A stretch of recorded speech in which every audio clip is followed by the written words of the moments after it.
You know, what we learned from 60 years ago is unbelievably relevant and important today. And that period was the height of the Cold War. The Cuban Missile Crisis was the closest we have ever come to nuclear annihilation, though we're heading that direction right now. In the Cuban Missile Crisis, I don't know if everybody realizes we came within 1 or 2 seconds of nuclear war, actually, not because of what Kennedy and Khrushchev were doing, but because of what one captain on a disabled Soviet submarine decided to do when he thought he was under attack by U.S. Navy, and that was his decision to launch a nuclear-tipped torpedo, which, if it had launched under U.S. doctrine, would have led to an automatic, full-scale nuclear attack by the United States against the Soviet Union, Central Europe, Eastern Europe, and China. The goal of the U.S. attack in such a circumstance was to take out 700 million people. We now know from the physics it would have ended humanity entirely, but we came that close. The order of the captain was countermanded by a senior official who happened to be on the submarine, who said, "I don't think it's a good idea. I think we should probably surface. Maybe we're not under attack." And in fact, that's what they discovered, that Kennedy and Khrushchev had actually reached an agreement for ending the Cuban Missile Crisis. Now, the thing to understand about the Cuban Missile Crisis is they compromised. They compromised. All of Kennedy's advisors, almost every single one, said go to war. It's our reputation. We cannot. We can win. Whatever stupidity they said. And Kennedy intuited, this can't be right. This is too dangerous. Khrushchev felt the same way, even when he had placed the missiles in Cuba. He didn't want war. He wanted to give the U.S. a taste of its own medicine because the U.S. had put missiles in Turkey. So the two of them figured out how to compromise, that Russia or Soviet Union would remove the missiles from Cuba. The United States would remove the missiles from Turkey. The U.S. would pledge never again to invade Cuba. And on that basis, the two sides would disengage. One really very unpleasant part, you know, it's a little bit carping after you've saved the world, but I'm going to carp just a little bit, was that Kennedy insisted that the U.S. side of the compromise, which was removing the missiles from Turkey, should be kept secret by Khrushchev. And one of the most amazing things in history is that Khrushchev kept that secret. He even lost his job in 1964 because he said to his colleagues, and he wrote in his memoirs, what, should I have World War III so that I violate the agreement I made? So he kept the agreement that he had made with Kennedy. Kennedy insisted on the secrecy for U.S. domestic political reasons. Most of Kennedy's own aides didn't realize the compromise that had ended the Cuban Missile Crisis. But I think it's so relevant. If you don't mind, I want to take us back just a couple of years, even before that, because we're in the same situation right now. You know, how did we get to the Cuban Missile Crisis? We got to the Cuban Missile Crisis in 1962 because Khrushchev put in offensive nuclear weapons. But why? Because the United States had invaded Cuba in the Bay of Pigs invasion, which was one of the stupidest American foreign policy moves in modern history. And Kennedy had presided over that. Now, Kennedy was just a beginning president, and the CIA, our most dangerous and failed institution in American history, in my view, had put this harebrained idea on Kennedy's plate and told him, you have to do this, Mr. President, and it's bound to succeed. And of course, it was bound to fail. And it was a disaster that led to another disaster to another disaster. But the Cuban Missile Crisis came from a U.S. invasion of Cuba. And one of the striking things about that invasion is that when it started, Khrushchev and Kennedy had already established a secret line of communication to each other, a back channel. And Khrushchev wrote a letter to Kennedy, which is incredible to read. It says, Mr. President, piratical elements of your government are undertaking this illegal international operation. Surely you don't know about it. You need to stop it. And Kennedy wrote what I regard as really one of the worst things he did. He wrote back a letter to Khrushchev saying, what? Us? We have nothing to do with this. This isn't the United States. And that was, the direct lying is not good. It can get you into trouble. It can even get you into an end of the world when you're lying to a nuclear superpower.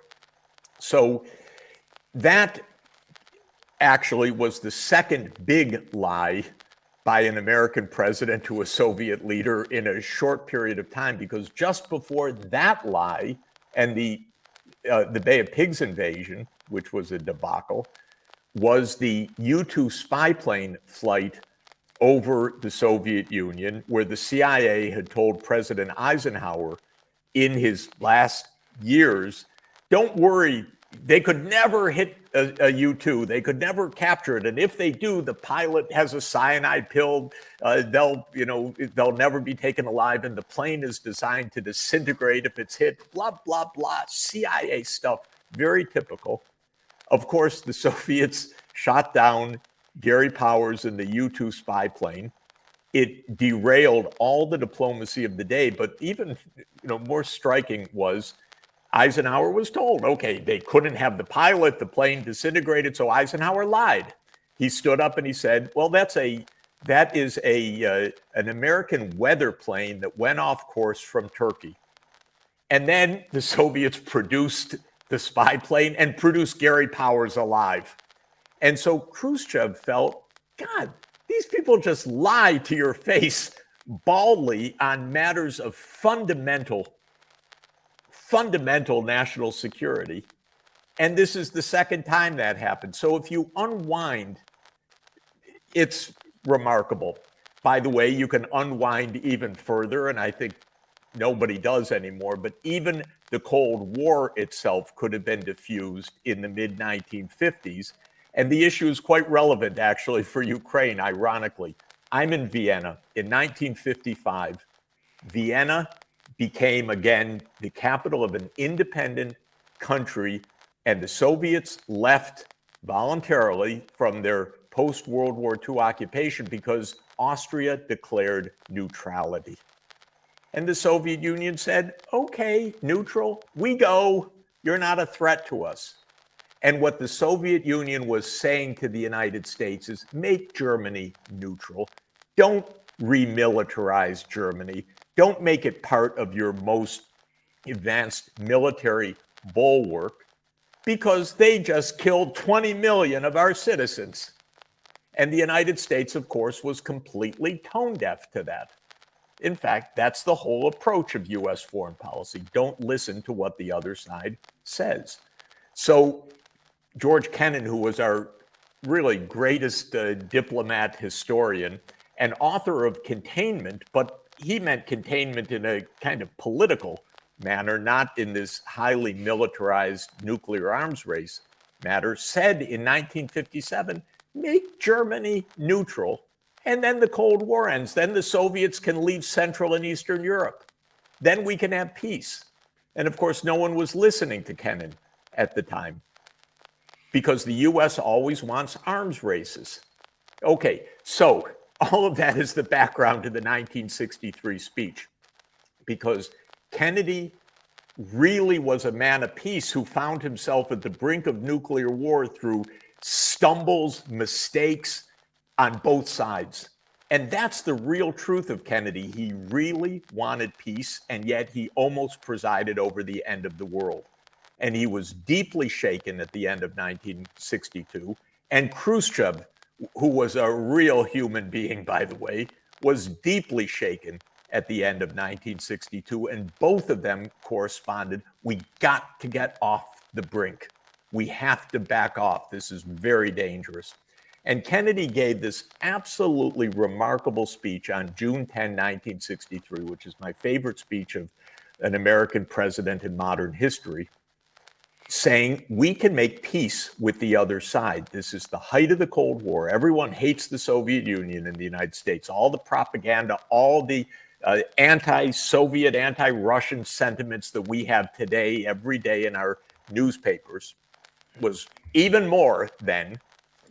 They're out to kill all of us. That was every day. And Kennedy said, no, we can make peace. They are human beings. They want peace the same way we do. They have every reason to abide by an agreement, a peace arrangement that's in their interest as it is in our interest. And then Kennedy said, and we should hail the Russian people for their great achievements in the arts, in culture, in science, in space, in valor, in bravery. Can you imagine? But of course, that's what Biden should be doing if he even gave one speech to the American people about this. Of course, who could ever expect the eloquence or the wisdom of Kennedy right now? We could never expect it. But the amazing thing about that speech, which is why I wrote a book about it 10 years ago, because I love it, the speech was so wise, so smart, so much relevant for a man who had almost stumbled to nuclear war, the absolute opposite of what he wanted. And he knew how dangerous the world is. When the speech was delivered, Khrushchev read the translation, said he called the U.S. envoy, Averell Harriman, who was in Moscow, and said, this is the finest speech by an American president since Franklin Roosevelt. I want to make peace with your president. 5 weeks later, they signed the Partial Nuclear Test Ban Treaty. It's an incredible story because I said in my op-ed, it's like a mathematician would say a constructive proof. You don't actually just prove that peace could happen. You show it. You prove it by making it. So the speech led to a peace agreement, and it's completely relevant for what we have today. First of all, Kennedy knew both sides had led to the war. Both sides had led to the near global destruction. Both sides needed to back off. Both sides wanted peace. And this is where we are today. Exactly the same thing, except we have this drumbeat, crazy drumbeat in the media, which you two so wisely talk about every day and report on, which is insane. By the way, led by the British. I respect the British. You speak English so much better than we do. It's yours. But this Russophobia in Britain is so deep. It's about 200 years old. It's so simple-minded. I used to even read The Guardian, by the way. Now I can't even go to the website. It's unbelievable. By the way, that's how our New York Times is. It's unreadable. It's phony. It's propaganda from morning till night. It's so completely one-sided, and no one tells the history of anything. And I tried to publish that piece in the New York Times. Well, they rejected it in 10 seconds. And more than that, I tried to publish anything in the New York Times, and they said no. What they want to say is it's an unprovoked invasion, and we're facing a madman, and there's no one to talk to, and war is the only way, and NATO enlargement is the only way, and diplomacy can't work, and every lesson of history is ignored. That's where we are.